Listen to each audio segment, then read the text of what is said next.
dla fotografa nie ma złej pogody. Największe wyzwanie stanowi zmotywowanie się do wyjścia na dwór. I właśnie dlatego postanowiłam nakręcić ten film. Podobno dla fotografa nie ma złej pogody, ponieważ dobre zdjęcie może zostać zrobione w każdych warunkach i o każdej porze. Niemniej deszcz i zawierucha potrafią istotnie wpływać na inspirację czy motywację. Przemoczone ubranie, zmarznięte ręce, zabłocone buty i ochlapany sprzęt – to wszystko nie brzmi zachęcająco i fakt, najtrudniejszą rzeczą w robieniu zdjęć w nieprzyjemnych warunkach pogodowych jest zmotywowanie się do wyjścia na zewnątrz. Cześć, tu Marcelina, witam Was na kanale Alter to Native, gdzie uczymy się tworzyć rewelacyjny content na Wasze media społecznościowe w przemyślany, konkretny, ale i kreatywny sposób. W tym filmie postaram się zachęcić Was do uniezależnienia się od pogody i robienia zdjęć w różnych, nawet tych niewygodnych warunkach. Przedstawię Wam kilka zalet podjęcia się takiego wyzwania, pokażę, jak się do niego przygotować i na co zwrócić uwagę, kiedy będziecie już na miejscu. Przygotowania do każdej sesji zdjęciowej rozpoczynam minimum dzień wcześniej od poszukania inspiracji. Nigdy ich jednak nie zapisuję w telefonie, nie zabieram ich ze sobą na sesję, ponieważ nie chcę ich zapamiętywać ani kopiować. Wolę polegać na tych mglistych szczegółach, które na tyle wpadły mi w oko, że zdążyłam je zapamiętać. Zazwyczaj wchodzę na Pinteresta i tam zaczynam wertowanie. Następnie tworzę na komputerze folder, do którego wrzucam zdjęcia, które mi się spodobały i czasami przeglądam je jeszcze przed wyruszeniem na sesję. Spójrzmy na te wybrane do nadchodzącej sesji. W pierwszym zdjęciu zachwycił mnie ten nietypowy kadr, dynamika i też podobne krajobrazy, których ja spodziewam się na moich sesjach. Kolejne zdjęcie to emocje, radość i las, a ja też często robię zdjęcia w lesie. W kolejnym zdjęciu zaciekawił mnie rekwizyt, czyli ten przeźroczysty parasol. Następnie znów mamy podobne krajobrazy, takie, których sama mogę się spodziewać na sesjach zdjęciowych, jeżeli będę je robiła w swojej okolicy. Kolejne zdjęcie przedstawia las. Następne tu mamy taki mroczny klimat. Wpadł mi w oko, no i to nierozpoznawalne tło. Takie zdjęcie możemy zrobić praktycznie wszędzie. Następne jest dość mroczne, ale jednocześnie romantyczne.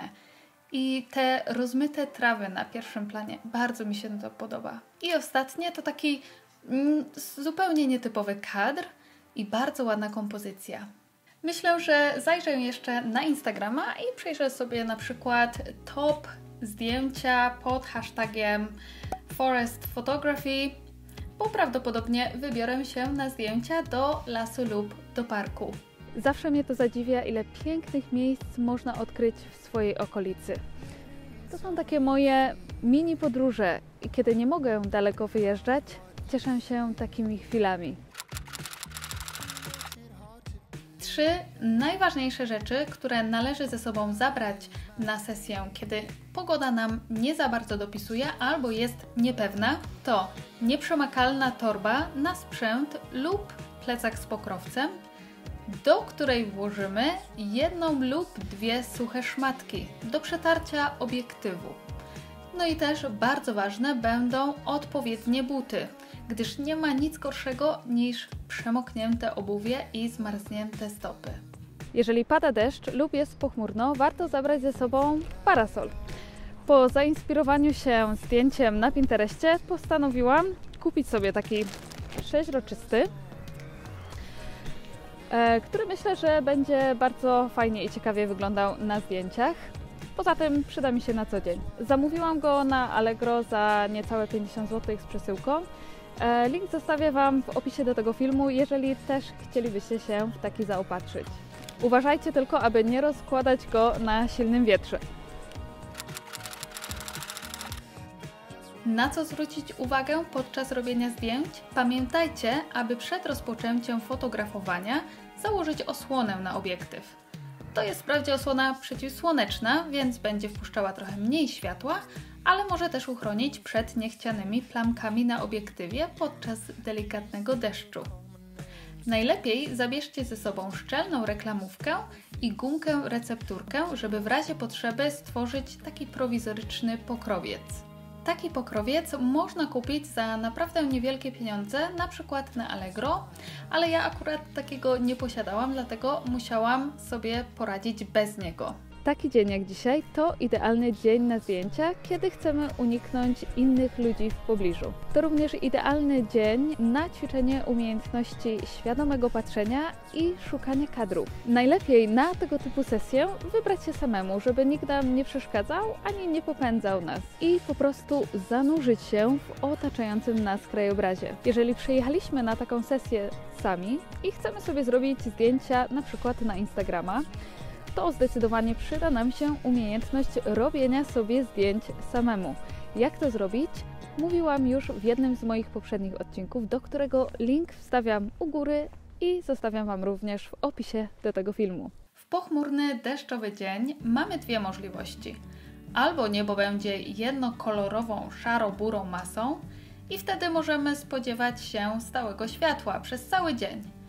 Albo niebo będzie zachmurzone, przykryte gęstymi chmurami i tu możemy spodziewać się nagłych zwrotów akcji, na przykład przebłysków słońca.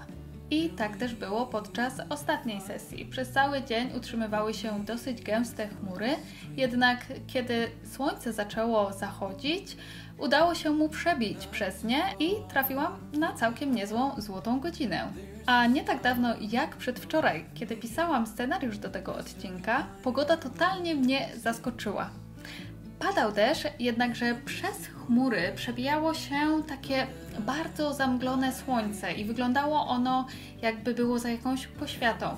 Nawet nie tworzyło zbyt znaczących cieni, a jednak był to niesamowicie intrygujący efekt i myślę, że na zdjęciach wyglądałoby to fantastycznie. No niestety nie mogłam wyjść wtedy z domu, czego bardzo żałuję, bo efekty byłyby na pewno świetne.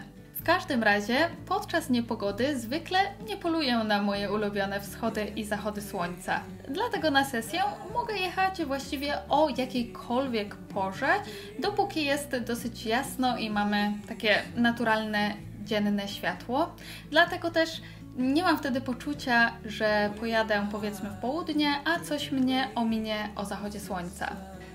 Udało się zrobić kilka zdjęć. Warunki były naprawdę trudne, ponieważ oprócz takiego deszczu ze śniegiem dosyć mocno wiało, dlatego bardzo musiałam uważać na sprzęt. Reklamówka sprawdziła się w 100%. Mój aparat jest suchy, nie pokażę Wam go teraz, ponieważ nim kręcę, ale wszystko poszło zgodnie z planem. Myślę, że największą trudność sprawia oczywiście zmotywowanie się do wyjścia, ale również ogarnięcie tego wszystkiego już podczas samej sesji. Pamiętanie o tym, żeby wszystko dobrze zabezpieczyć, a potem, żeby wszystko zabrać ze sobą. Dlatego myślę, że zajmuje to po prostu dużo więcej czasu niż w momencie, kiedy mamy ładną pogodę. Nie musimy taszczyć ze sobą powiedzmy 2 par rękawiczek, płaszcza, pokrowców przeciwdeszczowych i tak dalej. Mimo wszystko było to naprawdę fantastyczne doświadczenie, dlatego polecam Wam chociażby raz spróbować. A teraz czas już wracać do domu i troszeczkę się ugrzać. A co jeszcze lubię mieć ze sobą w samochodzie, to kubek z gorącą herbatą lub kawą. Właśnie po to, żeby kiedy wracam do auta, żebym mogła się troszeczkę jeszcze ogrzać. No to ruszamy. Spójrzmy teraz na zdjęcia, które udało mi się podczas tej ostatniej sesji zrobić.